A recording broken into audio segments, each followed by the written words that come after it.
grãozinhos e grãozinhas da minha vida, tudo bem com vocês? Aqui é a professora Anne e hoje nós teremos mais um O foco é a arte.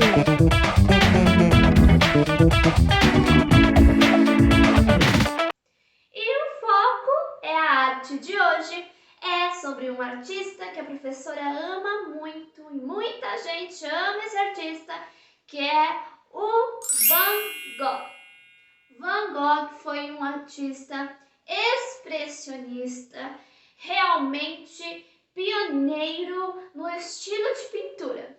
Van Gogh nasceu no dia 30 de março de 1853. Ele é o irmão mais velho da família e o irmão mais novo se chama Theo. O Theo, ele tem um papel fundamental na vida de Van Gogh. Nós iremos falar um pouquinho sobre ele. Guarde este nome, ok? Van Gogh, ele era uma pessoa aonde estava, na verdade, se nós formos pensar, descobrindo-se aos poucos. Então, primeiro, ele quis seguir na carreira religiosa como missionário. E sendo missionário, ele foi para um lugar onde tinham os mineradores, pessoas que trabalhavam embaixo da terra. E é um trabalho duro, um trabalho pesado e um trabalho perigoso. Que até em um filme de Van Gogh retrata até uma explosão neste lugar e Van Gogh ajudando as pessoas naquele lugar. Por quê? Porque ele se envolveu com a causa, se envolveu com essas pessoas e realmente fez um trabalho missionário que nós, olhando agora, iríamos aplaudir, porque ele viveu, ajudou aquelas pessoas. Mas os outros missionários que foram ver Van Gogh depois de um tempo que ele estava lá, não aceitaram isso, porque Van Gogh estava assim, não tinha uma aparência agradável. Lógico, estava vivendo junto com os mineradores, estava com a aparência dos mineradores, mas o pessoal lá da igreja não concordou e demitiu Van Gogh dessa função, alegando que Van Gogh era muito instável. Van Gogh também não teve sorte no amor, porque todas as companheiras que talvez ele queria ter ou teve algum relacionamento não deram certo. E uma curiosidade muito engraçada é que Van Gogh colocou a mão numa vela e falou que só tiraria a mão daquele fogo quando a prima que ele estava apaixonado viesse falar com ele. E ele queimou a sua própria mão por amor.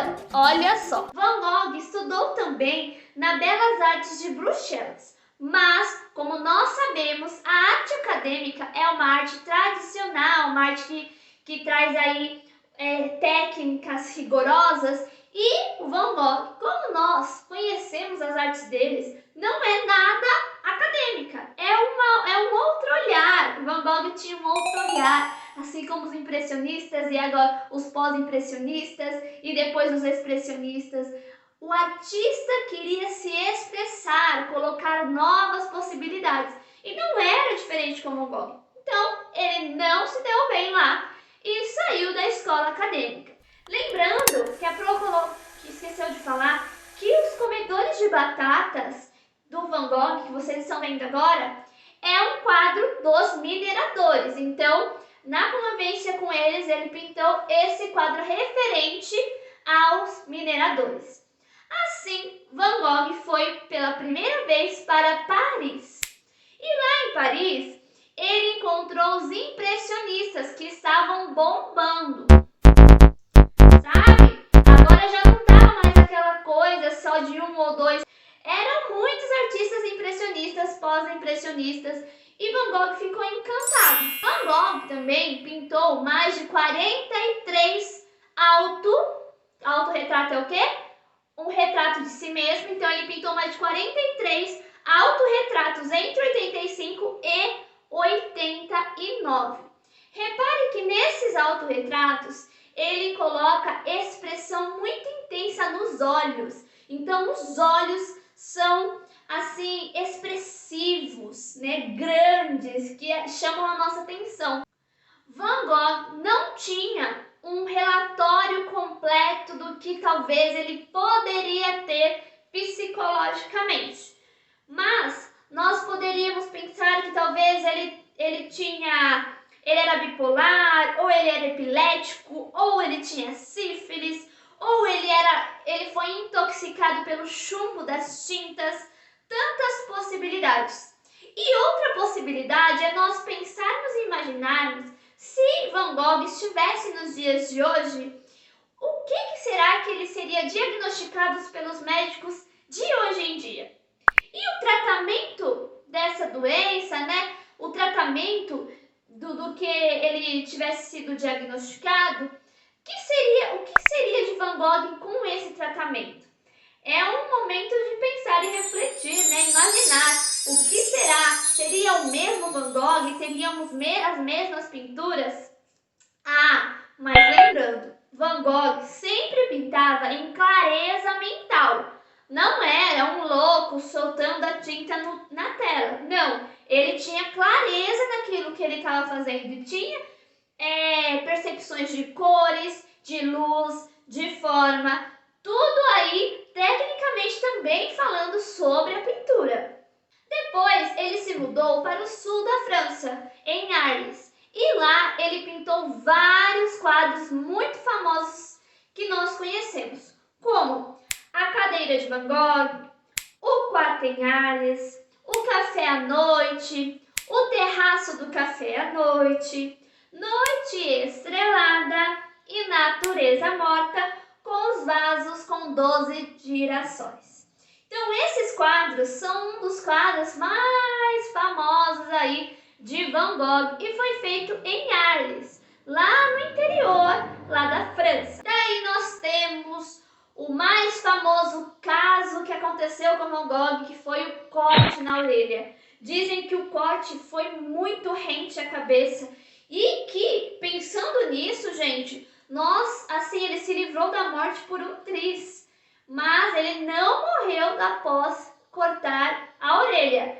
E além de não ter morrido, ele pintou vários quadros dele, autorretratos sem a orelha. E o motivo desse corte foi por uma briga com um amigo, que era pintor, que era o Gauguin. E numa discussão, o Gauguin falou que iria embora e Van Gogh ficou muito chateado e com isso teve esse fato de cortar a orelha. Dizem que ele entregou para uma mulher de presente essa orelha. A coisa que conhecemos de Van Gogh vem também das cartas que ele fazia para o Theo. Lembra lá que o Theo era o irmão dele, que era o mais instigado? Então, ele escrevia todo o processo que ele sentia, são cartas muito profundas. E como nós sabemos disso? Porque essas cartas, milhares de cartas, foram publicadas. E com isso nós conseguimos entender um pouquinho o sentimento, o drama que Van Gogh viveu, o que ele pensava. E uma das coisas que ele pensava muito é que ele não queria ser um peso para Theo, que o Theo ele sustentava financeiramente Van Gogh, porque Van Gogh só vendeu um quadro em vida. Ele teve fama e tudo isso que nós conhecemos hoje depois da sua morte. E quando ele estava aqui em vida, ele precisava sobreviver. E sobrevivia com a ajuda não só financeira do Theo, mas ajuda afetiva, porque eles tinham um elo muito grande. Até nesses casos mais assim turbulentos da vida de Van Gogh, Theo sempre se deslocava para o irmão e ajudava sempre que necessário. Temos também um personagem nessa história que é o Dr. Ray. Esse Dr. Ray era quem ajudava, Van Gogh, quem tratava Van Gogh em um período da sua vida. E se tornaram amigos. E para homenagear, o Dr. Ray, Van Gogh fez um retrato dele.